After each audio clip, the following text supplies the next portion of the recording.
Ok, estamos grabando. Tenemos 13 personas en la sala. La ocasión continuamos con el libro de Así una vida plena de sentido. Estamos hablando precisamente como consejos para la vida, porque ser Nahida no solamente es como todo en la vida, tampoco el judío es solamente los mitzvot, porque también hay enseñanzas de Hasidut, de Musar, digamos, de todo cómo debemos comportarnos, lo que llamamos en hebreo Derech Eretz, o sea, cómo conducirnos en la tierra, en el mundo, o sea, cómo nos conducirnos en sociedad. Y obviamente el núcleo de toda sociedad es la familia, el núcleo familiar. Y por eso es muy importante este libro. De hecho, debería ser un libro de tenerlo en la biblioteca, no de faltar, y de consulta. Lo que hacemos acá precisamente es como una explicación un poco más práctica de cosas, a veces poniéndolo a ejemplos muy prácticos. Y una de las, así como decimos, de las cosas más importantes en la sociedad de la familia, y precisamente la familia, el núcleo familiar enfrenta retos muy grandes, y es importante entonces que los pilares de la familia, esposo y esposa, sepan también educarse en ese tema, educarse en ser en buenos esposos, buenas esposas, buenos padres, buenos educadores, todo eso. Buenos días, Verónica. Entonces continuamos precisamente en la página 116. 116 estamos hablando sobre la familia, y quedamos en el título sobre que dice cuáles son los papeles de los diferentes miembros de la familia. Hablábamos, ponía el ejemplo yo de lo que pasa en una empresa, ¿no? Que una empresa que debe tener un organigrama, un manual de funciones. Debes cerrar el micrófono, por favor. A ver si funcionaba este tema, pero si tú dices que esperar. Claro, lindo, ya le cerré el micrófono. Entonces, toda empresa, para que sea funcional, toda organización, todo debe tener un organigrama y un manual de funciones, entre muchas otras cosas, pero debe estar clara la definición de las funciones, vamos a decirlo así, entre un área y la otra, precisamente para que no vaya a entorpecer o precisamente a traer problemas, a veces en aras de querer ayudar o de querer hacer las cosas bien, vamos a decir así. Una persona puede invadir las áreas de las funciones de otra área, y eso en verdad, a pesar de que haya buenas intenciones, lo que va a traer va a entorpecer, digamos, procesos. Y por eso es muy importante saber que cada persona en este mundo tiene un rol. Cada persona en este mundo es una persona completamente diferente, un alma completamente diferente. Como sociedad podemos trabajar en un aspecto general y un aspecto particular. Como familia también un aspecto general, un aspecto particular. Es decir, que también en la familia hay roles, hay papeles, vamos a decirlo así, y es importante tenerlos claros precisamente para poder aumentar, para poder mejorar en familia. Y tal cual como en la empresa, si no hubieran reglas, no hubieran áreas separadas, todo sería un caos. En la familia también.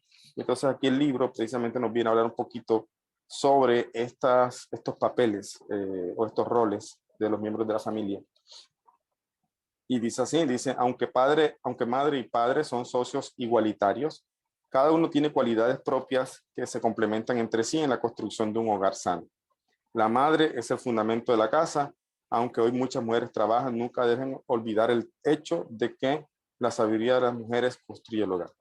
Cuando dice la madre es el fundamento de la casa, no está diciendo que las mujeres no puedan trabajar, que las mujeres tengan que estar en la casa, que los hombres sean machistas y entonces digan, tú es para que esté en la casa, yo salgo a trabajar.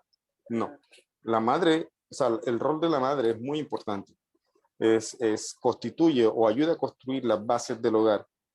El padre también tiene un rol que también ayuda a la construcción del hogar, pero la influencia de la madre sobre los hijos es muy grande en el tema de educación. Por lo tanto, cuando dice aquí que las madres o la madre es el fundamento de la casa, no significa que la madre tenga que estar en la casa y que no pueda trabajar, que no pueda hacer otras cosas. Lo que está diciendo es que la mujer debe concientizarse del papel tan grande que tiene como fundamento del mundo. Por eso siempre hablamos, pues qué bonito las mujeres de pronto sacan pecho y se emocionan cuando dicen que la mujer es más elevada que el hombre, más espiritual que el hombre. Todo esto es muy lindo, ¿no? Pero precisamente también hay responsabilidades.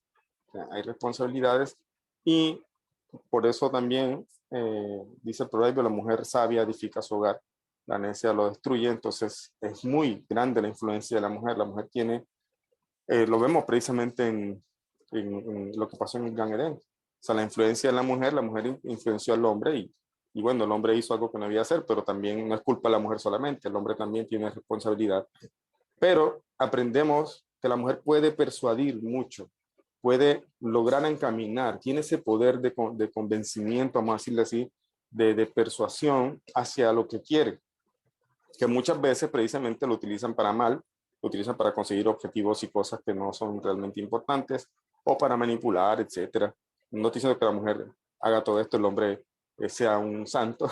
Estamos hablando precisamente de que la mujer tiene un aspecto muy especial de persuasión y eso es importante en la educación y también incluso para ayudar al esposo a mejorar. El hombre también obviamente cumple un papel y también el hombre tiene responsabilidad, no toda la responsabilidad de la mujer, como vamos a ver, pero así está dicho por los sabios, la sabiduría de las mujeres construye el hogar. Una madre tiene una sensibilidad peculiar a la naturaleza humana. Ella sabe, cierra el micrófono por favor, eso. Una madre tiene una sensibilidad peculiar a la naturaleza humana. Ella sabe intrínsecamente que es saludable para el hogar y la familia, mientras que un hombre suele combatir con los demonios externos. Una mujer cultiva el bien adentro. Ella es la guardiana de la familia, en la familia, de todo lo que es puro y sagrado en el mundo de Dios. O sea, la mujer puede trabajar, pero la mujer también debe estar muy vigilante de qué entra a su casa o incluso de qué quiere el hombre traer a su casa. Y no me refiero precisamente a cosas materiales, a veces influencias externas que no están bien. Y la mujer debe ser vigilante de eso y debe ser celosa con su hogar, ¿ya? Y todo en aras de la construcción de, o cuidar. No sé si han visto, pues hay animalitos en la naturaleza que incluso, por ejemplo, los cocodrilos, digamos, cuidan a sus crías. Entonces, si eso hace un animal, mucho más nosotros como seres humanos, que debemos estar vigilantes de qué cosas entran a nuestro hogar, y no me refiero generalmente a cosas materiales, sino influencias, cosas que a veces no son palpables. Una madre, el hombre a veces, por nuestra naturaleza, a veces como que podemos ser necios a veces y no darnos cuenta qué cosas negativas podemos estar trayendo consciente e inconscientemente al hogar. Y es ahí donde la madre también tiene el poder de combatir, o sea, digamos, o frenar todo, cuidar su hogar. En este tema de pareja, voy a decirlo así, ahorita estamos enfocados en la mujer, pero aclaro de una vez, eso no significa que la responsabilidad sea de uno solo. Ya, cuando hablamos de familia, los dos tienen responsabilidades por igual, no hay uno más responsable que otro. Lo que hay, aquí lo que está aclarando es que hay diferentes roles. El rol de la mamá es muy diferente al rol del papá. Pero no por eso estamos diciendo que la mujer tenga más responsabilidad que el hombre y que el hombre entonces pueda enfocarse solamente hacia afuera y buscar su parnasá, su trabajo, proveer a la casa y que la mujer se encargue de adentro lo que es la casa. No. El hombre también tiene una responsabilidad muy grande en el hogar. Entonces, en temas de pareja, no hay culpables ni inocentes. Ambos son responsables. O sea, no es que la culpa es de él, no. De cierta forma hay que mirar qué permitió la otra persona. O sea, en temas de pareja no hay así como que echar la culpa al otro. También analiza por qué se llegó a ese punto. O sea, por qué tú permitiste eso. Entonces, cuando hablamos de pareja, no hay alguien más responsable o menos responsable. Ambos son responsables de construir un hogar. Pero es dentro de esa responsabilidad encontramos diferentes papeles. Por eso es que en la Torá no se habla de esta igualdad como la están proponiendo hoy de la sociedad, de que la mujer igual al hombre en derechos y en responsabilidades y en deberes, claro que sí. Y la mujer debe ser respetada igual que el hombre también. O sea, no debe haber abuso de ninguna parte. En eso hay igualdad. Pero hay una realidad de que la Torá nos enseña que la mujer y el hombre no son iguales. No son iguales en muchos aspectos. Es más, la mujer tratar de igualarse al hombre es rebajarse porque el hombre tiene una lucha muy, muy fuerte, muy en el aspecto, digamos, físico, las luchas a veces son muy diferentes. Por un lado, la mujer también debe comprender al hombre y por otro lado también el hombre debe comprender a la mujer, que son luchas diferentes. Entonces, ser iguales, no existe eso como tal en la Torá. No existe igualdad desde ese punto de vista de que el hombre hace esto, yo también lo voy a hacer porque somos iguales. No. Hay roles, hay papeles. Hay igualdad en cuanto a lo que somos como seres humanos. Hay igualdad en cuanto a respeto. Hay igualdad y debe haber igualdad en todos estos aspectos. Pero hay roles y hay cositas que cada quien hace diferente y hay que entender que la naturaleza femenina es muy diferente a la naturaleza masculina. Por esa razón, dice la Torá que no hay un hombre completo sino el hombre casado. Dice el Talmud. Un hombre casado, un hombre soltero no es un hombre completo. Por lo tanto, necesitamos el uno del otro para poder refinarnos. Y eso precisamente complementa, ¿ya? Pero hablando del rol, empezando por el rol de los que cada uno tiene que cumplir, decíamos, la madre tiene una influencia muy grande en el fundamento del hogar, en las bases del hogar, y también en qué permite que entre a su casa. El hombre, obvio que tiene que estar vigilante, pero si al hombre se le pasa algo por alto, la mujer debe estar allí como una guardián, como dice aquí, bueno, aquí un momentico. Ella es la guardiana de la familia de todo lo que es puro y sagrado en el mundo de Dios. Cuando a Abraham y a Sara les llegó el momento de recibir el destino de su hijo Isaac, Hashem aconsejó a Abraham y dijo, haz todo lo que Sara te diga. Ya, aquí empieza un trabajo también para el hombre. O sea, el hombre también debe aconsejarse con su mujer, así dicen los sabios. En el Talmud, el hombre debe aconsejarse con su mujer, debe pedirle consejo, no subestimar a la mujer tampoco. ¿Por qué no? Porque es que ella no está en los negocios que yo estoy. Tal vez de pronto no te va a decir qué hacer con el negocio o con tal cosa que está haciendo, pero te puede decir, amor, ten cuidado con esto, mira, esto no sé, no me suena bien, analiza bien tal cosa. Siempre es bueno aconsejarse. Incluso una vez escuché en temas de inversiones y todo este tema de finanzas, que lo dice Robert Kiyosaki, cuando alguien tiene un proyecto, un emprendimiento, es bueno hablarlo con otras personas. Antes yo pensaba, hace mucho tiempo pensaba que cuando uno tiene un proyecto mejor no hablarlo porque después le van a robar la idea. Yo pensaba así, pero me pareció curioso y en verdad me costó aceptar de que cuando tuviera una idea de emprendimiento es bueno hablarlo. Y dice, ¿por qué? Porque otras personas te ayudan a pulir la idea o incluso te pueden decir de pronto si no es una buena idea o de pronto ya ha pasado otras cosas así y de pronto hay otra experiencia. Entonces, en verdad sí es bueno porque a veces muchas personas tienen ideas o tienen ideas de emprendimiento, pero nunca siempre dicen, no, cuando tenga el dinero lo voy a hacer. Y se quedan esperando el dinero y no llega el momento que se tenga el dinero para comenzar. Pero muchos grandes negocios comenzaron con gente que tenía idea y gente que tenía dinero. Entonces el que tenía dinero le decía, ven, yo te apoyo, yo invierto en esto que tú estás, este proyecto me gusta, todo esto, yo voy a financiar ese proyecto. Ya. Mucho empezó así, muchos negocios, Apple empezó así, muchas grandes empresas empezaron así. Entonces es allí la importancia de hablar, ya, es ahí la importancia desde el aspecto de los negocios, de las inversiones. Pues acá también pasa lo mismo en el tema de pareja. A veces nuestra esposa no la subestiman porque ella no conoce la empresa, porque ella no trabaja aquí, porque ella no conoce mi rol, ella no sabe a qué me dedico. Debe haber una buena comunicación entre la pareja y muchas veces las esposas o los esposos son los que nos ayudan a ver un poco más allá algo que no hemos visto. Por eso decíamos que la relación de esposo y esposa no es de maestro a maestra o algo así, o sea, como que uno esté, digamos, dirigiendo al otro, algo así, o de mamá a hijo, que a veces se toma un rol de madre, a veces, o un rol de padre con la esposa. No, la relación de esposo y esposa es de amigos. ¿Ya? Amigos que quieren construir un hogar, amigos que quieren trabajar en la educación de sus hijos, en proyectos en común. Y por eso un buen amigo se aconseja con su otro amigo. Y aquí Dios le dijo a Abraham, haz todo lo que Sara te diga. Esto no significa, no lo van a traducir las mujeres, que el hombre tiene que hacer todo lo que la mujer diga.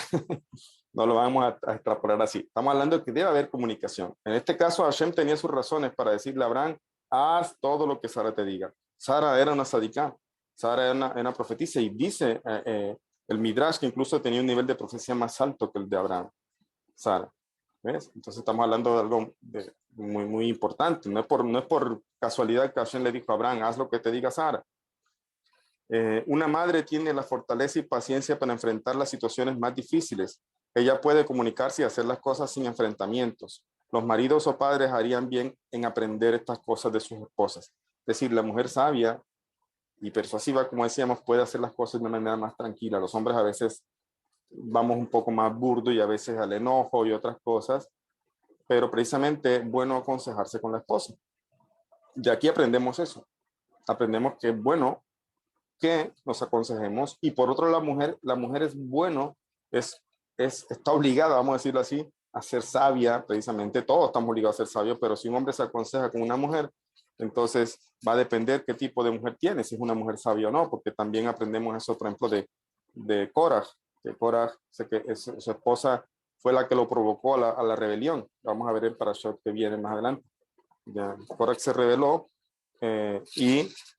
y su esposa lo tentaba también, le decía como que mira tal cosa, mira por qué Moshe hizo esto, mira, o sea, la esposa estaba allí alimentándole realmente ese Yetzer Hará. Entonces, tenemos la obligación de corregirnos en nuestro trabajo individual, pero cuando hablamos de personas externas a nosotros, tenemos que ser muy cuidadosos, y eso incluye la pareja.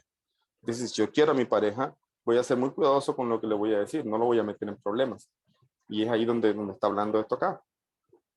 El padre, por otro lado, si bien suele ser la fuente principal de ingresos de una familia, nunca debe olvidar que el centro de su vida es su hogar, no su carrera y amigos. El padre suele ser, no necesariamente es así.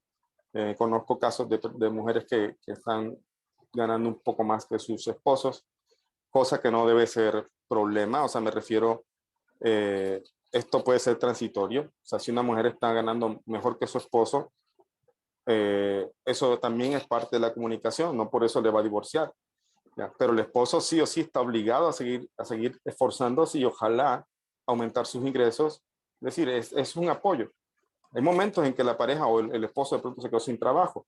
Pues el hombre, lo que estaría mal es que el hombre se quede quieto y se quede simplemente a recibir y no haga ningún esfuerzo por salir adelante. Eso estaría mal.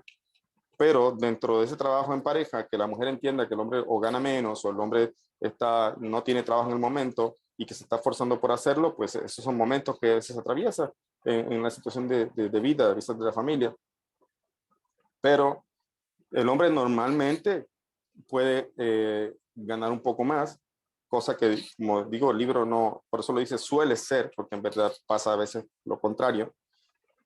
Pero el hombre nunca debe olvidar que el centro de su vida es su hogar, no su carrera y amigos. Es decir, si el hombre de pronto no está ganando más que la esposa, pues si el centro de su vida es su hogar, debe estar enfocándose en buscar la manera de cómo tener un trabajo o de cómo aumentar sus ingresos, etcétera, etcétera, porque el núcleo de su vida es su familia. Y por la naturaleza humana, el hombre puede anteponer a sus amigos a veces primero que su hogar, y no es así. Ese es un error que cometemos los hombres a veces. Primero está la familia. ¿Ya? Primero es la familia. O sea, debemos cuidar lo que tenemos, podemos relacionarnos, podemos tener amigos, claro que sí, ya, pero primero nuestro hogar, ese es nuestro tesoro, vamos a decirlo así. El centro de nuestra vida no son los amigos, no es mi carrera, no son mis negocios, es mi familia. ¿Ya? Mis negocios sin familia no creo que sería lo mismo. ¿Ya? Tener negocios, tener parnasá, pero no tener un hogar. ¿Cuántos hombres no darían mucho dinero por tener un hogar y no lo tienen? O mucha gente que tiene mucho dinero y no tienen un hogar. O sea, me refiero, pueden estar casados, pero no tienen un hogar realmente. ¿Por qué? Porque el dinero realmente es problema en esa familia. Entonces, el centro de la vida de un hombre debe ser su familia, no sus amigos, no su carrera. Su esposa está por encima de cualquier cosa. Su carrera es solo un medio para ganar el dinero necesario para construir un hogar y una familia sanos. Deben pasar tiempo con sus hijos e interesarse en su educación. Antes dijo, en la clase pasada hablamos de que la pareja debe sacar tiempo para pasar juntos. O sea, la pareja, tengan hijos, si tienen hijos, aún tengan hijos, tienen que buscar la manera de pasar tiempo juntos, tiempo en pareja, salir un rato juntos, dejar los niños de pronto con la abuela, no sé, pero también necesitan tener tiempo a solas, tiempo para disfrutar en pareja. Y por otro lado, nos está diciendo también los niños también necesitan tiempo, no significa que entonces vamos a dejar de lado a los niños, o sea, se necesita pasar tiempo también en familia, porque eso es construir el hogar, ¿ya? Es necesario construir el hogar y no una familia sana. Debe pasar tiempo con sus hijos e interesarse en su educación. Interesarse en su educación, vuelvo y repito, no es interesarse en que aprenda y vaya a la escuela, sino educarlos es mucho más que aprender un oficio. Educarlos es precisamente estar allí con ellos, hablándoles, dándole consejos, ya, está pendiente de otras cosas que no son parte de la escuela, pero son parte de la vida. Eso es educarlos. Debe ejercer su masculinidad para dar un ejemplo vivo de fuerza y compromiso. Todos los miembros de la familia deben mirar al padre y sentir confianza en que él siempre los protegerá, responderá por ellos y proveerá a sus necesidades. ¿Cómo se entiende eso? El padre debe mirar al padre y sentir confianza en que él siempre los protegerá, responderá por ellos y proveerá a sus necesidades. Esto, o sea, hay que tener la confianza de con quién uno está. ¿Ya? La confianza es un pilar, una base muy importante en el hogar. Si no hay confianza, se hace muy complicado. Y cuando se pierde la confianza, se puede reconstruir, sí, pero toma tiempo. Ya toma tiempo. Entonces, los hijos deben estar confiados en su padre, deben estar tranquilos, deben sentirse protegidos también. La mujer tiene una naturaleza también que por muy independiente que sea, por mucho que gane más que el esposo, también le gusta sentirse protegida. Es la naturaleza femenina también, le gusta sentirse también que su esposo está pendiente de ella. ¿Ya? Protegida no significa vulnerable, significa que le gusta sentirse respaldada. Y una cosa es hacer sentir a la familia segura, y una cosa es, o a los hijos seguros, y otra cosa es hacerles sentir miedo. ¿Por qué? Porque a veces dentro de esa seguridad o la educación, o tenemos que ser rígidos, estas cosas, entonces a veces los hijos tienen un cierto temor del padre, ¿ya? Pues en vez de sentirse con la confianza de hablar. Entonces el padre, por eso se dice que todos los miembros de la familia deben mirar al padre y sentir confianza en que él siempre los protegerá, sentirse seguros. Madre y padre deben respetar los papeles del otro y estar dispuestos a ayudar en cualquier momento. Es importante que madre y padre respeten los papeles del otro. ¿Y qué significa eso? Por ejemplo, en el caso de una mujer, como dije, que gane más que el esposo. El esposo quiere esforzarse o se siente incómodo, quiere salir a trabajar, pero ella dice, no, tranquilo, no vayas a trabajar, ¿para qué? Yo te doy aquí, yo estoy ganando y yo proveo todo en la casa, quédate aquí en la casa. De cierta forma, la mujer allí parece un buen gesto, pero está invadiendo el rol del esposo. ¿Por qué? Porque no le está dejando desarrollarse como hombre. Y el hombre tiene una naturaleza de ser proveedor. Por eso decía, y siempre lo he dicho, un hombre que se quede, vamos a decirlo así, como mantenido, es un hombre que está torciendo ese papel de proveedor. ¿Ya? La naturaleza del hombre es dador. En la Kabbalah hablamos de lo masculino y lo femenino. Lo masculino es dador. Hashem es un masculino llamado así en la Kabbalah porque él nos da todo. Nosotros somos como femeninos, somos solamente recibimos. Entonces, la naturaleza de lo masculino es dar, proveer. La naturaleza de lo femenino es recibir, pero no significa que no pueda dar. De la misma forma que el masculino da, pero tampoco significa que no pueda recibir. O sea, siempre hay un equilibrio entre dar y recibir, pero hay una cosa que predomina un poco, la naturaleza femenina, masculina.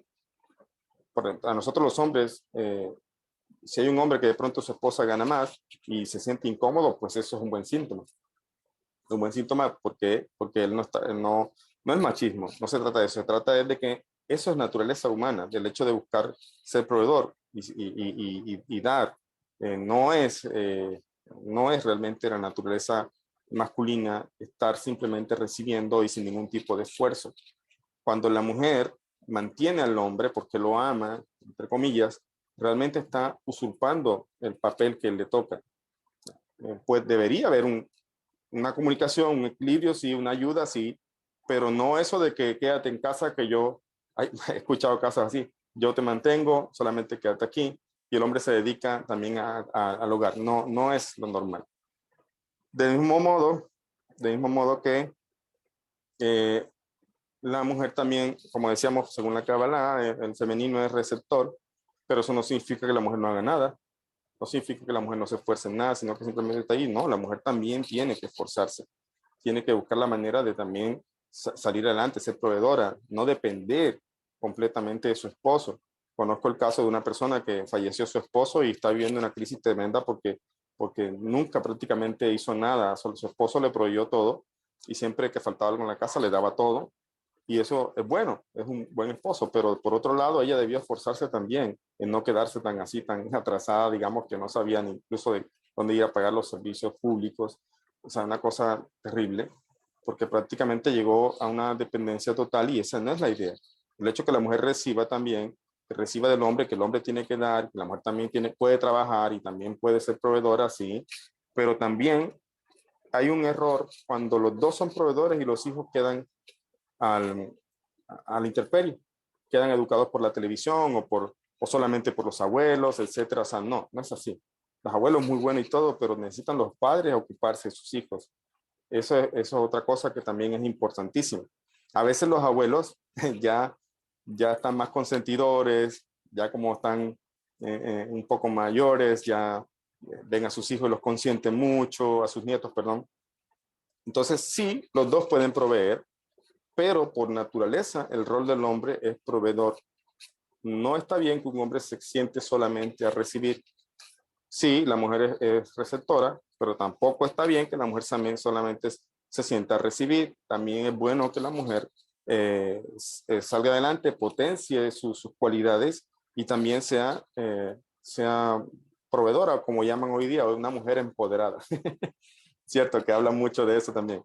Pero sí, es cierto, la mujer no puede, y el hombre que quiere a su esposa, no solamente espera que ella dependa de él, ya, tampoco está eso correcto como que el hombre, no, quédate en la casa, yo traigo todo. No, si la mujer quiere trabajar y tiene talento y puede hacer cosas, también puede hacerlo. Lo importante es que la mujer no descuide su hogar, como lo estamos diciendo al principio. La mujer es el pilar del hogar. Puede trabajar, sí, puede hacer cosas, sacar a flote su talento y devengar sueldo de ellos, pues está bien, debería hacerlo. Pero no se puede llegar al punto, como decía el caso de este que conozco, de una mujer que prácticamente ahora se murió su esposo, lastimosamente, y está pasando una situación terrible porque nunca se esforzó en aprender por sí misma. Es más, si lo miráramos de una manera un poco más, dejando las emociones de lado, siempre es bueno aprovechar la bonanza. ¿Qué significa eso? Que siempre hay ciclos en el mundo, hasta en las finanzas. Entonces, si una mujer tiene, el hombre le provee todo, pues significa que la mujer tiene, eh, por lo menos tiene tranquilidad para potenciar otro tipo de cosas. Puede empezar a trabajar desde casa. Va a tener la tranquilidad incluso para incluso si tiene algún tipo de arte, pues ponerlo en práctica.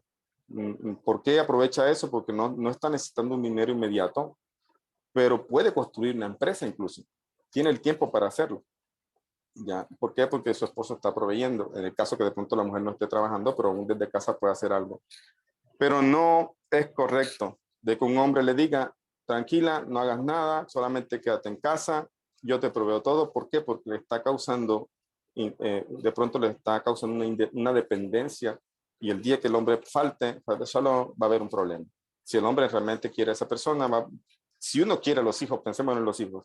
Si uno quiere a los hijos, no espera que ellos dependan de uno, porque uno sabe que uno no está aquí todo el tiempo, sino que uno está pensando el día que yo no esté, no es que tampoco vamos a andar con ansiedad, pero el día que yo no esté pensando, bueno, que mis hijos sepan tomar buenas decisiones, o el día que me pase esto, amor, aquí están estas cosas. O sea, es bueno pensar en el otro y no es sano que el otro dependa de uno, porque uno no es eterno, porque algún día siempre vamos a estar fallando y por eso esas madres que son sobreprotectoras con los hijos también realmente no están haciendo lo mejor por sus hijos.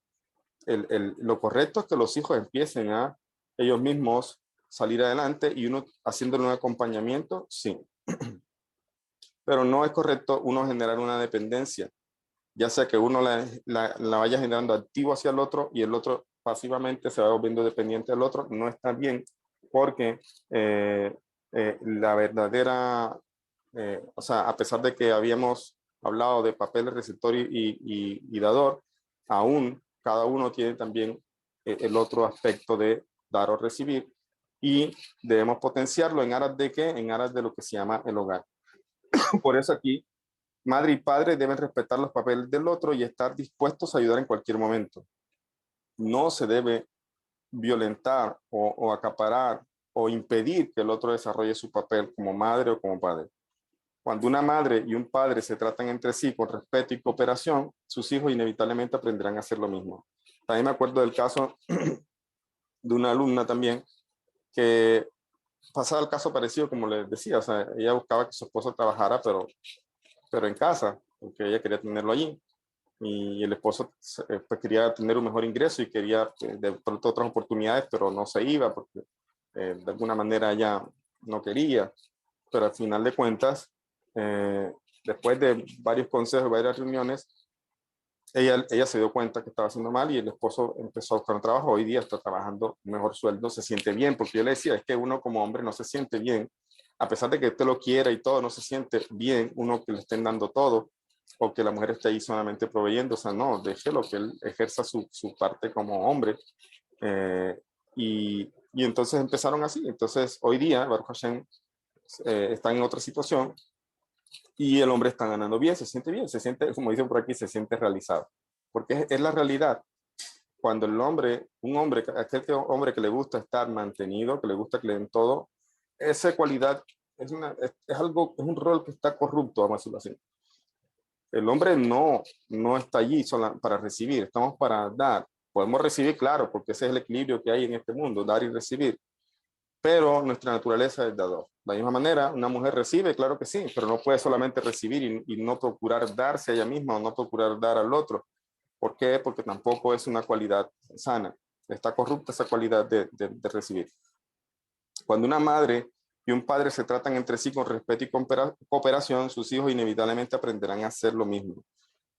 Una cosa que yo siempre digo en consejos de los jóvenes que están buscando pareja y que uno siempre lo tiene en cuenta es mirar la familia. Bien. No es solamente si el chico o la chica me gusta, sino es bueno ver cómo se comportan en familia.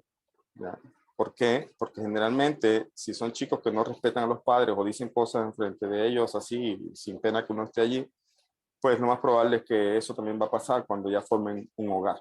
¿Ya? O sea, es lo que uno ve, el reflejo de cómo los hijos tratan a los padres, es mucho de lo que tú puedes ver cómo va a pasar entonces si se llega a formar un hogar con esa persona. O como dice aquí, los padres, si respetamos a nuestro cónyuge, los hijos inevitablemente aprenderán lo mismo.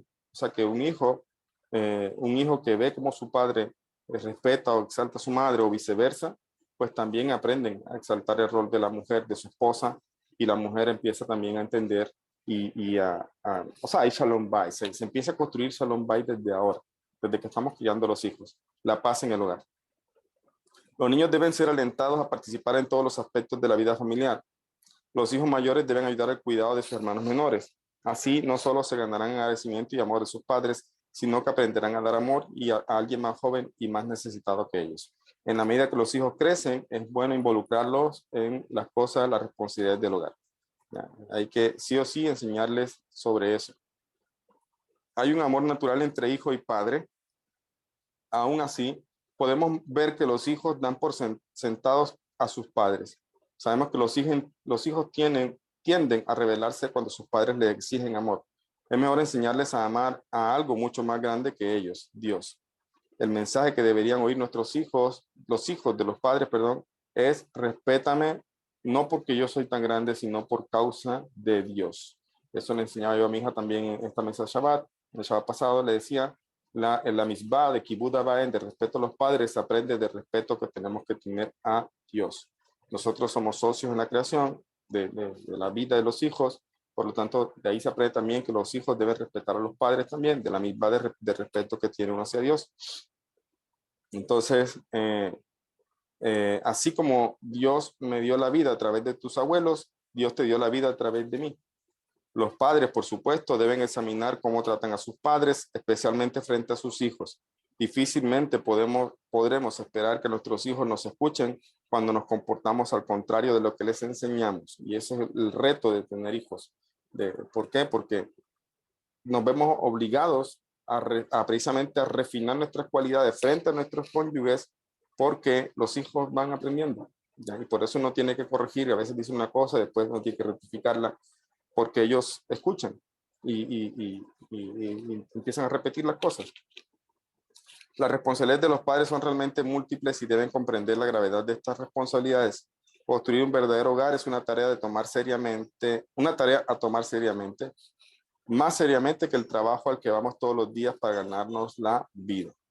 Después de todo, hay muchas oportunidades de ganarse la vida, pero solo una oportunidad de construir un hogar sano. Por eso decíamos al principio que lo importante para el hombre debe ser el hogar. También para la mujer pueden trabajar, pueden hacer otras cosas, sí, pero lo más importante, la razón por la que están aquí en este mundo también y por la que tienen un hogar y que tienen hijos es precisamente porque tienen una responsabilidad grandísima de formar un hogar, y eso no significa educarlos en la escuela, sino darles valores, cosas que no aprenden en la escuela. Cada hogar sano es un microcosmo de todo el universo y a su vez hace del mundo entero un hogar para Dios. La armonía en el hogar dentro de una familia se difunde como armonía entre familias y comunidades y en última instancia, naciones. Cuando no hay armonía entre personas relacionadas por la sangre, ¿cómo podemos esperar crear armonía entre extraños? Después de muchos siglos de viajes extenuantes, ya es hora de que todos nosotros volvamos a casa, a nosotros mismos, a nuestras familias, a Dios. Después de miles de años de civilizar este mundo, después de los millones de semillas espirituales que los seres humanos han plantado mediante actos de bondad, ha llegado la hora de que este mundo florezca como un jardín de Dios, un universo lleno de bondad y conocimiento. De modo que la próxima vez que estén sentados en su living room, en su sala, o compartiendo una comida con su familia, pregúntense, ¿realmente me siento a gusto en mi hogar? ¿Estoy haciendo todo lo posible por construir una familia y un hogar sanos? ¿Los invitados se sienten bienvenidos aquí? Y sobre todo, ¿Dios se siente cómodo en mi casa? Hay una experiencia del rabino Rami Niyar. Yo también le he escuchado algunas clases, le seguía mucho. Y hay una enseñanza, hay un audio, pues, que es cuando él está haciendo el spell, es como el discurso por el fallecimiento de su padre. Yo cada vez que escucho ese audio me conmuevo mucho, la verdad, me conmuevo mucho. Como él habla de su padre y él cuenta cosas de su padre antes de morir. Y de hecho, si puedo, se lo comparto en el grupo, si lo encuentro por aquí ahorita. Él no tiene buen audio porque se nota que fue alguien que grabó mientras él estaba hablando. O sea, no era una clase. Él estaba hablando en las palabras en honor a su padre en medio del entierro de su padre, que es la costumbre judía, que cuando está el difunto allí, pues se hacen unas palabras en honor a ese difunto y generalmente la hace un pariente muy cercano. En este caso era él que estaba hablando. Su padre vivía en Israel y él estaba en México, como todavía está actualmente. Y él cuenta que alguien se encontró a su padre unos días antes de morir y él le dice, ¿cómo estás? Él estaba yendo a un cólel de jubilados, o sea, porque ya, mira, por ejemplo, eso analizado con mi esposa, que muchas personas a veces de las naciones, como que todo el objetivo es el trabajo, y se acabó el trabajo y se encuentran, incluso se deprimen porque no saben qué hacer, aunque estén jubilados y aunque estén recibiendo dinero, se sienten mal porque ya ahora no tienen nada que hacer. Y eso es para ellos a veces deprimente, empiezan un periodo se sienten inútiles, etcétera. Pero en Israel hay kollel, o sea, un lugar de estudio para jubilados. Entonces, ¿qué mejor utilizar el tiempo que estudiando Torah? Eso te mantiene a ti motivado estudiando y realmente con la motivación de avanzar en tu estudio, todo esto. Y él comentaba que se había abierto en un kollel de jubilados cerca donde vivía el papá, y el papá iba a estudiar allá, y estudiaba Gemara y estudiaba otra cosa, ¿no? Y que alguien le preguntó un día, ¿cómo estás? Dijo, bien, feliz, porque mis hijos todos cumplen Torah, mis hijos siguen la Torah. Si algún día me toca irme de este mundo, me voy feliz. Bueno, me voy feliz ya, porque mis hijos están siguiendo los caminos de la Torah, me siento feliz de ellos, orgulloso de ellos. Y entonces terminó un tratado de Talmud, y cuando uno termina un tratado de Talmud, hace un Siyum Masejet, o sea, un festejo breve. O sea, no es una gran fiesta, pero es un momento de alegría, se hace lejaim, se hace tomar algo de licor, un breve brindis, vamos a decirlo así, y se comparte algo de lo que se estudió, se ponen muchos diferentes tipos de alimentos para aumentar en bendiciones, etcétera, etcétera. Y él le llama al hijo, le dijo, hijo, ven, quiero que estés conmigo en este Siyum Masejet. El hijo le dijo, padre, puedes esperar una semana más para que yo termine una cosa acá y vamos y lo celebramos juntos, déjame estar contigo en esa celebración. Y el papá aceptó y el papá se murió. No alcanzaron a hacer esa alegrarse en ese momento, y él lloraba, y de verdad que les digo, escuchen ese audio, es conmovedor de cómo él habla de su padre, y al mismo tiempo como un padre debe sentirse feliz viendo a sus hijos andar por el buen camino. Ojo, eso es muy diferente a sentirse feliz viendo a su hijo con una muy buena profesión. La profesión no significa nada. Lo único que significa la profesión es que va a tener, digamos, una manera de ganarse la vida. Pero hay muchos profesionales que son muy malas personas, ¿ya? Entonces, mandar a los hijos a las escuelas, sí, es una preocupación de los padres. Es bueno enseñarle un oficio para que tengan una manera de ganarse la vida. Pero ver a sus hijos siendo buenas personas, ver a sus hijos con un hogar ejemplar, ver a sus hijos con nietos que están creciendo en un hogar con Shalom Bay, con paz en el hogar, bien educados, felices, eso es el mejor premio que un padre puede recibir. Eso es educación. Entonces, si eso es lo más importante, entonces, ¿dónde estamos poniendo nuestro énfasis? ¿Dónde estamos poniendo como padres nuestra concentración? ¿En que aprenda matemáticas? ¿En que vaya a la escuela, en que haga las tareas? ¿O realmente le estoy educando para que sea una buena persona? ¿Mm?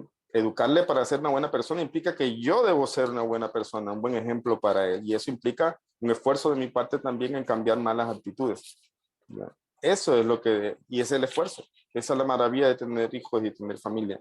Entonces, cuando los padres trabajan sabiendo que el objetivo no es que sean solamente buenos profesionales, sino que algún día, a los 120 años, vean a sus hijos y a sus nietos y vean esos hogares felices y vean la calidad de persona que tienen, no hay mejor motivo para irse feliz a la tumba que ver a sus hijos así, ¿ya? Entonces, ese audio a mí me conmueve mucho, es un audio corto, no es una clase, como digo, pero enseña tantas cosas lindas, y escuchar a Rabino hablando así de su padre y tan conmovido, porque se nota que está llorando en el audio, es algo que nos debería poner a reflexionar. Y de hecho, este discurso que se hace en honor al difunto tiene el objetivo también de eso, de sensibilizar los corazones de los que están presentes y saber que algún día nos vamos de este mundo y que tal vez estamos poniendo el énfasis en las cosas que no son realmente importantes.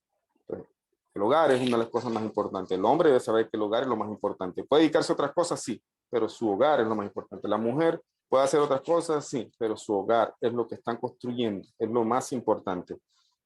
Y por eso aquí dice, de modo, termina aquí este capítulo diciendo, la próxima vez que estén sentados en su sala, tomándose un café, en su sala, leyendo un libro, lo que sea, o reflexionando, pregúntense, ¿realmente me siento orgulloso de mi hogar?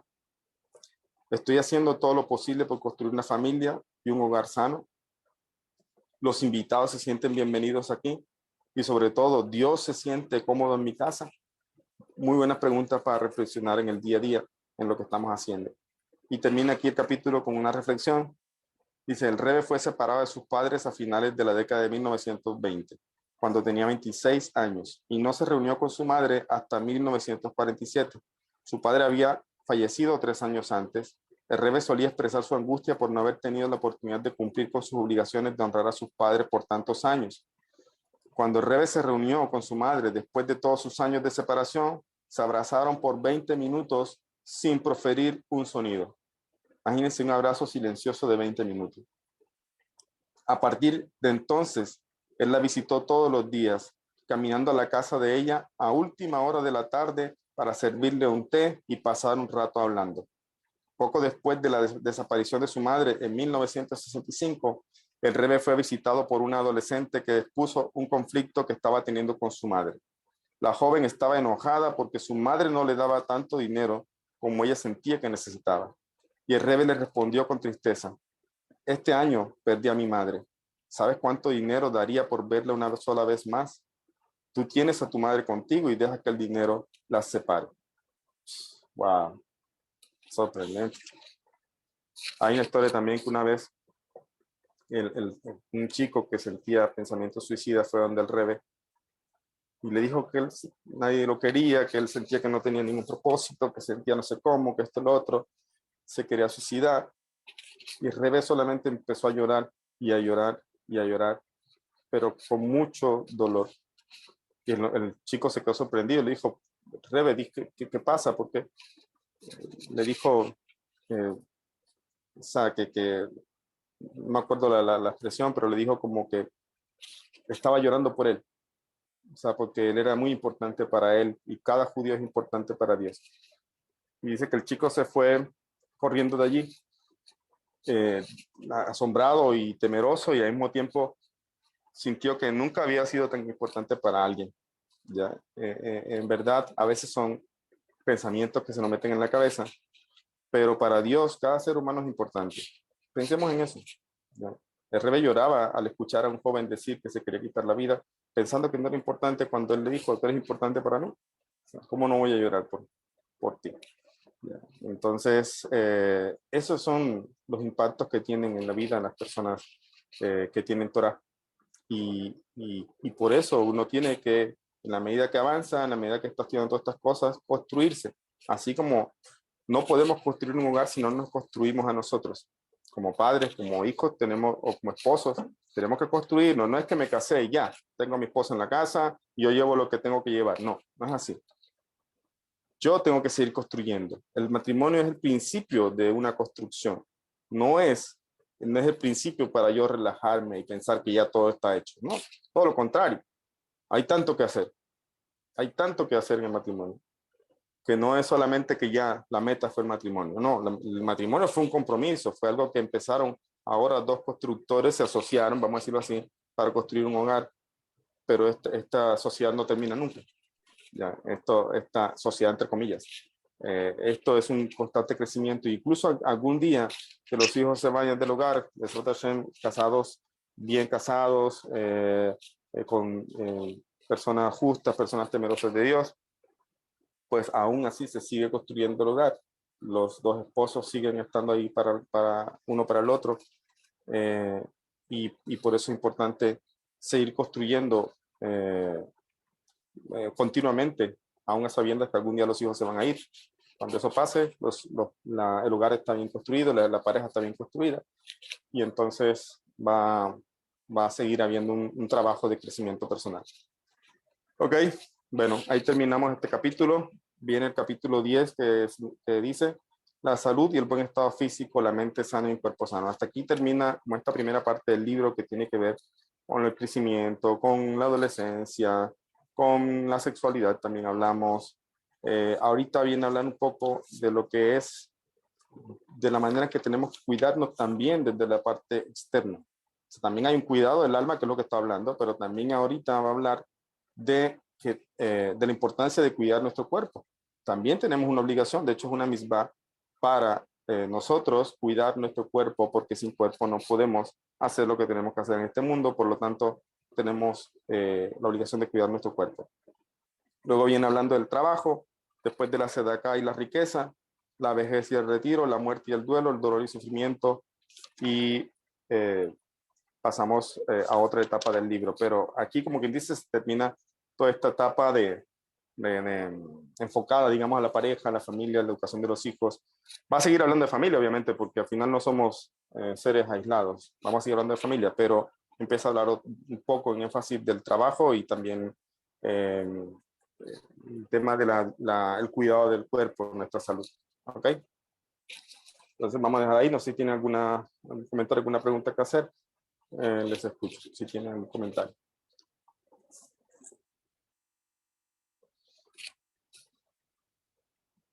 ¿Ok? ¿Hay preguntas? Tengo una pregunta. Sí, adelante. Buenas tardes, primero para todos. Buenas tardes. Es referente a por ejemplo, cuando uno ha perdido a su padre, ¿cierto? Ajá. Y hubo un conflicto sin solucionar, ¿qué Ujú. se puede hacer en ese caso? Sí, o sea, mira, de hecho, no solamente con el padre, sino cuando una persona fallece y de pronto uno no hizo las paces, o sea, no es correcto. Incluso cuando nos vamos a acostar, nosotros los judíos tenemos un texto que decimos que aquella persona que me perdono, aquel que me ha ofendido, todo esto. O sea, no es bueno irse a dormir ni siquiera estando en discordia con alguien, y mucho menos irse a dormir, entre comillas, es decir, que a través de Shalom llegue la muerte y uno estar en discordia, mejor hacer las paces. O sea, hacer las paces significa tener cordialidad, no guardar resentimientos con nadie. Hay personas de las que uno tiene que alejarse, sí, pero no significa que uno guarde resentimiento. Ahora, con respecto a los padres, que son personas más cercanas, el precepto de honrar a los padres para el Noajida también es dentro del precepto lógico, o sea, porque es lógico que está aprendiendo Torah, tiene que honrar a sus padres que le dieron vida también. Y el precepto implica de que el respeto debe estar allí más allá de la buena o mala relación que haya con el padre. O sea, porque explican los sabios, el precepto es honrar a tus padres. Deberías amarlos, sí, pero lastimosamente hay padres o hay relaciones con hijos que son no muy buenas relaciones. Entonces, sobre eso, la halajá dice que uno, aunque no haya buena relación, debe sí o sí honrar al padre. Es decir, respetarlo, hacer lo que tenga que hacer, etcétera, etcétera. Si hubo discordia, si hubo problemas, también hay que buscar la manera de hacer las paces, y nos enseñan los sabios por respecto a la ley del perdón, que en el caso de que una persona falleció y no hizo las paces con esa persona, podría acercarse a la tumba de esa persona y ahí expresarle su arrepentimiento o su perdón por las cosas que el alma escucha, y obviamente se pueden hacer las paces. No hay que esperar ese momento, pero si ya pasó, como tú dices, puede la persona ir a la tumba a visitar a la persona y expresarle allí su arrepentimiento o incluso su perdón para como para sanar ese tema. Sin importar cuántos años hayan pasado, porque es que han pasado casi 20 años. Y, mi papá y yo tuvimos una discusión y la verdad nunca pasé a pedirle perdón. O Han sea, sí pasado 20 hablé años, casi han pasado 20 20 años. años y estás haciendo la pregunta, o sea que es algo que todavía te tiene Sí, ahí un poco, entonces no importa cuántos Incómodo. años pasaron, es bueno que hagas eso. Ya, ahora si no puedes ir a la tumba, por lo menos también expresarlo, porque al final de cuentas en este mundo es que hay distancias y todo esto, pero en el mundo espiritual no hay barreras, no es como este mundo físico, entonces también si no puedes ir en el momento, pues expresarlo eso en la intimidad de tu cuarto, en un momento de soledad también, expresar estas como palabras si, de como si estuviera arrepentimiento. hablando con él. Sí, sí, puede hacerlo. Ujú, Sí, porque mi papá en ese momento está en Medellín. O sea, yo igual lo enterramos ujú, y todo, pero nunca le pedí perdón ni siquiera en ese momento. ujú. Sí, bueno, puedes hacerlo así. Y si tienes la oportunidad de ir a Medellín y visitarlo, sería bueno. Ah, listo, Rafa. Muchas gracias. Bien, bueno, con mucho gusto. La señora Sori tiene Que mano levantada. decir acá por elevación del alma Ajá. yo, Mi esposa dice que también puedes darse de acá para elevación del alma de tu papá. También. Sí. Ok, señora Sori, perdón, dígame. Sí, gracias. Rabino, yo quisiera preguntarle qué recomendaría usted, por ejemplo, para quitar, pues es que a veces cuando uno, o sea, yo sé que todo proviene de Hashem y así, ¿no? De Ujú, que las cosas que nos hacen, ¿no? ujú, Quien sea, y me refiero a cualquier tipo de persona o situación que sucede, ujú, guarda un rencor. ¿Qué recomendaría usted para quitar ese rencor? Porque, por ejemplo, nosotros en familia platicamos muchas cosas, pues, y nos comentábamos, mi esposo, mis hijos, ciertas situaciones. Entonces, de repente, nos hemos dado cuenta que no hemos trabajado muy bien esa parte, ¿no? ujú, Me he dado cuenta que en algún momento surge de una o de otra parte de cualquiera de nosotros que todavía hay esa secuela, o tiene que haber algún tiempo, considera usted, obvio, siempre le pedimos a Hashem que nos ujú, perdone, que nos ayude a quitarlo, pero O sea, ¿existirá algún otro método aparte de Ujú. una ayudita extra, pues, como por así decirlo, que usted Sí. recomiende para, para aligerar ese proceso en nuestras vidas? Porque de repente sí tenemos, y yo creo que la principal de esto, pues siempre he sido yo, porque pues yo creo que yo a veces me he expresado de esa forma y Ujú, tal vez mis hijos aprenden, ¿no? Entonces no me ujú. gustaría que ellos sientan algo feo, ¿no? Pero el rencor se refiere de pronto por episodios o dificultades que han tenido en pareja o con personas externas No, con al hogar. personas externas, Rabino, por Ah, ok. ejemplo, alguien Ujú, externo, ¿no? Que por ejemplo, alguien que hace lo que tú quieres. Mira, a nosotros nos sucedía mucho esto. Le voy a ujú. comentar un tantito para que se dé una idea. No, no, digamos Si, que si yo yo, me ponía, digamos, si yo me yo lo que ponía le le voy voy a a simplificar un poquitico la, la respuesta para, o sea, en verdad no es necesario saber aquí, digamos, públicamente, digamos, qué pasó o algo así, pero sí le voy a decir varios consejos de lo que usted pregunta. Hay una cosa que, una frase, no me acuerdo de quién es la frase, la verdad, pero dice como que la envidia o el rencor es un veneno que uno se toma esperando que se muera el otro. Es verdad, o decir, sea, en verdad que se hace daño a uno mismo. Por eso cuando nosotros tenemos que, de hecho la ley de perdón te dice que tenemos que perdonar, o sea, porque una cosa es pensar en la persona, otra cosa en los actos, o sea, los actos no se toleran, así explica la Hasidut, o sea, por ejemplo, un judío puede ser un judío que está haciendo algo malo, pues yo al judío le amo porque es judío, pero detesto lo que está haciendo, es saber separar entre los actos y la persona, ¿ya? Entonces, cuando uno entiende que la persona a veces precisamente por su lucha personal o lo que sea, está haciendo cosas que no debe hacer, uno no, listo, en el momento dolió, no estoy diciendo que uno no tenga emociones, en el momento duele, en el momento hay que vivir como un duelo o una asimilación del tema, o incluso hay que tomar decisiones de alejar a la persona, cuando esas personas en verdad que uno son completamente dañinas, o que incluso de verdad hicieron algo que es doloroso, una traición, una mentira, una relación, lo que sea, pero uno no debe guardar, o sea, uno debe perdonar y no guardar ese resentimiento, porque al final de cuentas el resentimiento lo está cargando uno. Uno mismo se está afectando con eso. Ahora, ¿cómo se quita uno eso? Hay una terapia. Una terapia buena es orar o rezar por esa otra persona. ¿Ya?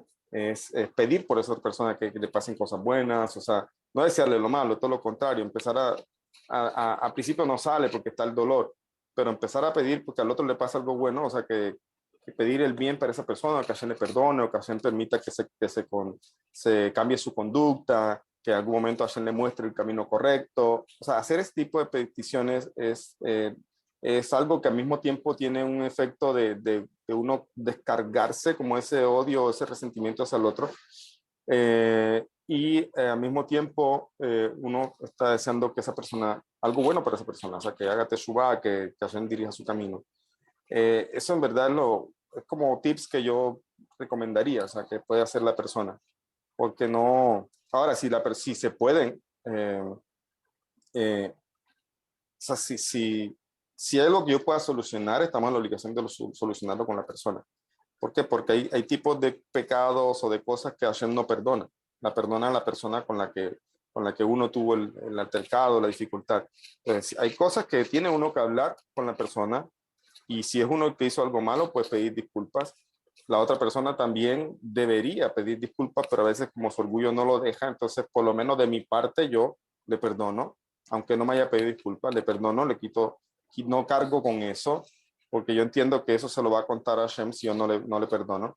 Entonces yo, aunque él no lo sepa, aunque él no se ha acercado, no tiene la humildad de acercarse y pedirme disculpas, reconocer su error, yo de mi parte le perdono, quito ese resentimiento conmigo y como dije, si es necesario tomar medidas de alejamiento, es decir, hay personas que en verdad uno tiene que saber alejar de su vida.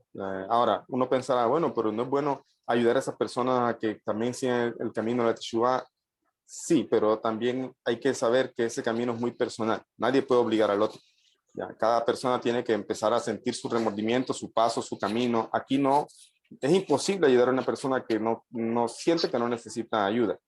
Ahora, también he explicado en estos días también que quién puede ayudar a una persona que está muy, muy, muy alejada de la Torah, solamente un sadik. Eh, me refiero a Sadik, me refiero no necesariamente que encontremos un rabino como el Arizal o el Baal Shem Tov, sino que los rabinos, hay rabinos que se especializan mucho en ayudar a este tipo de personas y aún ellos saben cómo hacerlo para que también ellos no se vean afectados. Ya, por ejemplo, los Beit Chabad ayudan mucho, pero también tienen que saber hacerlo. El Beit Chabad es un lugar donde se reúnen muchos judíos que a veces no están cumpliendo ciertas mitzvot. Pero una cosa es el Bet Jabad, otra es la casa del rabino. El rabino cuida su casa, lo que estamos estudiando en este momento. El rabino sabe quién mete a su casa y quién no. Pero en el Bet Jabad todos son bienvenidos, es la casa de todos. Entonces, aún para ayudar hay que saber ayudar. Y por eso en el Seder de Pesach, eso lo escribí en mi libro, por eso también lo tengo lo he repetido tanto. En el Seder de Pesach aprendemos que hay 4 tipos de hijos. Yo creo que lo mencioné aquí, no sé si ya lo dije. Hay 4 tipos de hijos, el hijo el simple, el rasha, el sadik y el que no sabe preguntar. Entonces, explica el Rebbe que el rasha, el malvado, está sentado al lado del sadik. Y dice el Rebbe, ¿por qué? Porque solamente el sadik es capaz de hacer que el rasha haga teshuvah. ¿Ya? Entonces, no es que no nos preocupemos por ellos, sino que yo también tengo que saber si yo puedo o no puedo ayudar. Hay veces en los que yo tengo que tomar la decisión de alejarme porque en verdad yo no puedo ayudar a esa persona, pero tampoco quiero que me afecte lo que tengo. Pero no es que le esté diciendo mal a esa persona ni que ojalá alguien le ayude, pero a veces yo no soy el que puede ayudar en ese proceso. Si me permite, voy a leer una historia del Arizal que nos resume esa historia. Un momentico, busco el libro. Sí, gracias.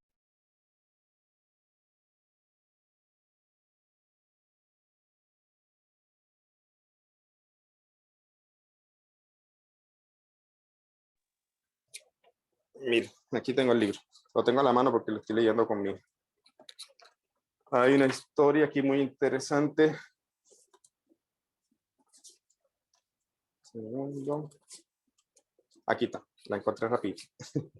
Dice, el pecador que puso a prueba al Arizal, al rabino Ari Akadosh. Dice, la habilidad que tenía el Arizal de leer los rostros encendió enseguida la imaginación de la gente y su fama no tardó en diseminarse. Un hombre adinerado de Constantinopla que llegó a Cefar para celebrar Pesach fue a las diferentes sinagogas, asistió a Shurim y habló con quienes iban a ellos.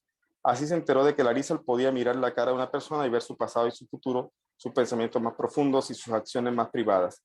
La vida de una persona se presentaba ante él como un libro abierto. Cuando el visitante oyó estas palabras, se quedó muy asombrado y a su vuelta a Constantinopla no podía parar de hablar de lo que había escuchado. Una de las personas de su congregación era un valentón, entre comillas, o sea, un arrogante, que desdeñaba todo lo que significaba sagrado. La gente sospechaba que había violado todos los mandamientos de la Torá, había hecho sufrir a muchas personas, pero nadie se atrevía a enfrentarse a él por miedo y a su fuerza física. Y así la gente aguantaba sus atropellos en silencio. Cuando el fanfarrón oyó al hombre rico alabar al Arizal, se rió de él. Dijo, qué ingenuo eres, le dijo. Te crees todo lo que te cuentan. ¿De verdad crees que ese Rabbi Isaac puede descubrir los pecados de una persona sin más que mirarle a la cara? Qué ingenuo eres. Estoy dispuesto a jurarlo, dijo el viajero indignado. ¿Sabes qué? Repuso el valentón. Yo mismo iré a Cefat para poner a prueba a tu rabino. Me gustaría ver lo que puede leer en mi cara. Dicho y hecho, dice, el fanfarrón hizo su equipaje y se puso en camino. El viaje era largo, con frecuentes saltos en las posadas del camino. Nunca preguntó por la kashrut de la comida, sino que comía y bebía indiscriminadamente lo que quería. Cambiaba los caballos fatigados por otros nuevos y seguía su camino, silbando alegremente como un perdido que no tiene nada que hacer en la vida. En una de las hospederías, cuando estaba regalándose con la comida y una botella de vino rojo, se sintió animado. Alzó la copa de un brindis y exclamó, por ti, Jajam Rabbi Isaac, y por nuestro encuentro. En ese mismo momento, el Arizal estaba sentado con su talmidid cuando de pronto sonrió. O sea, el Arizal estaba en otro lugar.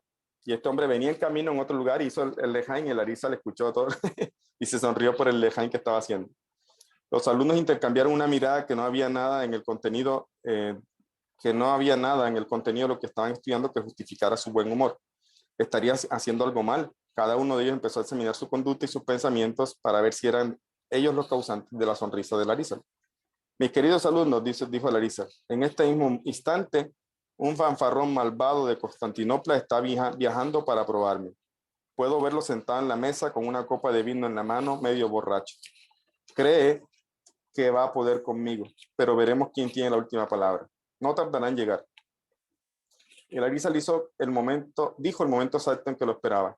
Lo estaré esperando. En cuanto llegue, háganlo entrar y tráiganlo ante mí inmediatamente.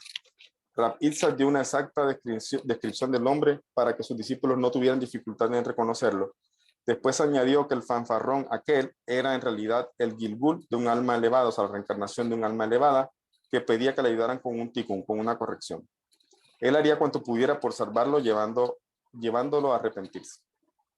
Los talmidim escucharon con atención y esperaron a que llegara el momento. A la hora prevista llegó el hombre a las puertas del Sefat, lleno de polvo y al lomo de un caballo fatigado con una mochila pequeña al hombro. A pesar de lo cansado que estaba, miraba todo con mofa y las líneas que tenía junto a la boca denunciaban su carácter arrogante y su malvado corazón. En cuanto llegó y preguntó por la casa de Rabbi Sagas que nací, la gente lo miró y vio que respondía perfectamente a la descripción que Larisa había hecho de él. Ese debía ser el hombre que estaban esperando. Lo enviaron al Bet Midrash, al lugar de estudio.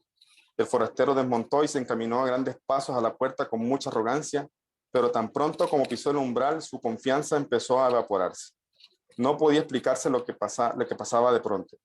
Era presa de dudas y de preguntas. Cuando llegó ante Rab Itzhak, ya no era aquel patán grosero y desvergonzado que había salido de Constantinopla. El Larisa le hizo como que no lo conocía y le preguntó qué quería. Dijo, he venido de Constantinopla, para verificar lo que he oído de usted. Dicen maravillas de sus poderes milagrosos y sobre todo en la lectura de las caras. He venido a comprobar a ver si los rumores son ciertos. Me pregunto si mirándome simplemente puede decirme todas las malas acciones que he cometido en mi vida. Si es así, sabré que es realmente una persona piadosa y abandonaré mis malos caminos. El hombre se calló esperando la respuesta de Larisa y dijo a todos los presentes que salieran de la habitación, porque el mandamiento de amonestar al prójimo se complementa con la frase y no pecarás por él. Mira qué bonito. O sea, le iba a decir todas las cosas que él estaba haciendo mal, pero mandó a salir a todo el mundo. Eso es un ejemplo. O sea, uno cuando va a amonestar a alguien, no lo hace públicamente también. ¿Ya? Hay que cuidarse de no poner en vergüenza a nadie en público al amonestarlo. Cuando se quedaron solos, el Larisa le empezó a darle cuenta detallada de todos sus pecados pasados, desde los graves hasta lo que había cometido por descuido, sin omitir ni uno solo. El hombre estuvo de pie ante Larisa por un buen rato, con la cabeza agacha, y a medida que iba pasando el tiempo se iba inclinando más y más. Su orgullosa frente estaba surcada por las arrugas de la pena y del remordimiento. Las palabras de Larisa penetraron profundamente en su corazón y sentía genuino remordimiento. Cuando Rabbi Itzhak terminó de enumerar todos los pecados que había cometido desde que tenía uso de razón, el hombre cayó a los pies del Sadik y con las lágrimas resbalándole por las mejillas, suplicó a Larisa que le dijera cómo arrepentirse y salvar su alma por medio de un tikkun, de una corrección. Estoy listo para hacer lo que me diga, dijo con voz ahogada por los sollozos. Incluso hasta morir, si usted lo decide, que muera con alguna de las 4 muertes que impone el Beidín, lapidación, fuego, espada o estrangulación, aceptaré con gusto mi muerte mientras me sirva de expiación. Rab Itzhak lo hizo levantar del suelo y lo consoló. Si hace exactamente lo que le digo, le prometo que todos sus pecados quedarán borrados y sus malas acciones perdonadas. Y le dio un programa de expiación que comprendía muchos sacrificios físicos como ayunos, llevar tela de saco, inversiones en la migbe. También le mandó que estudiara 10 páginas del Zohar diariamente. El judío de Constantinopla lo aceptó con alegría cuando salió del Bet Midrash. Todos los alumnos lo miraron, pensaron en qué habría pasado, porque no era el mismo que cuando había entrado. Las arrugas burlonas del rabillo de los ojos, la frente arrogante, la sonrisa sarcástica de la boca, todo ello había desaparecido. Estaba transformado.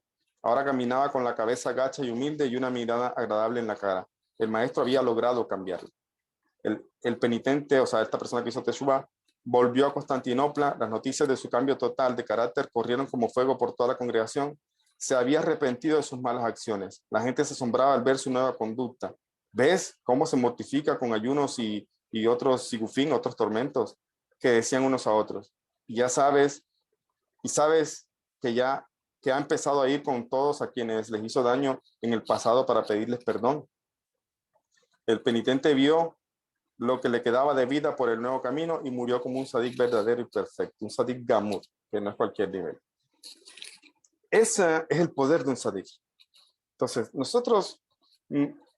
incluso nosotros que de pronto estamos enseñando, tenemos que saber hasta qué punto podemos ayudar. O sea, siempre podemos ayudar de alguna manera. Pero hay momentos en que uno mismo tiene que tomar distancia de aquellas personas que pueden hacer. Mira todo lo que hicieron otras personas. Aquí hubo personas que se alejaron de este hombre, precisamente, porque no querían que le hicieran daño, o sea, apartaron a la persona que le hace daño. Pero llega un sadik y le lleva la teshuvá, ¿ya? Entonces, no es que no nos importen las otras personas, pero ellos tendrán su momento. Hashem llegará a su momento y les va a ayudar a hacer teshuvá. O tal vez se encuentre con una persona o un sufrimiento que Hashem les ponga, que le haga examinar sus actos y tal vez hagan teshuvá. Pero eso lo dirige Hashem. En cuanto a mí, que yo de pronto no estoy capacitado para hacerle el cambio a esa persona porque él no desea, yo tengo a veces que tomar medidas, alejarme, evitar personas que me pongan en riesgo lo que tengo, que es lo que estamos hablando, por ejemplo, el hogar. Pero al mismo tiempo no debo cargar ningún resentimiento. Si los miramos bien, entendemos que cada persona está con su carga, con su animal encima, como quien dice, es decir, pueden más sus malas cualidades que su inteligencia. Y entonces, si lo miramos bien, son personas que a final de cuentas no deberían provocarnos rabia, deberíamos más bien rezar por ellos, que algún día Hashem le ayude a hacer teshuvá, ¿me entienden? Entonces es una manera también de uno quitarse ese enojo que uno tiene también. ¿Ok? Bueno, chicos, ahora sí los tengo que dejar. Muchas gracias.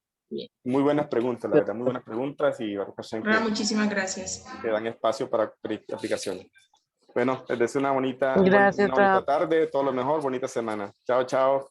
Gracias. Feliz fin de semana, muchas gracias, Baruch Hashem.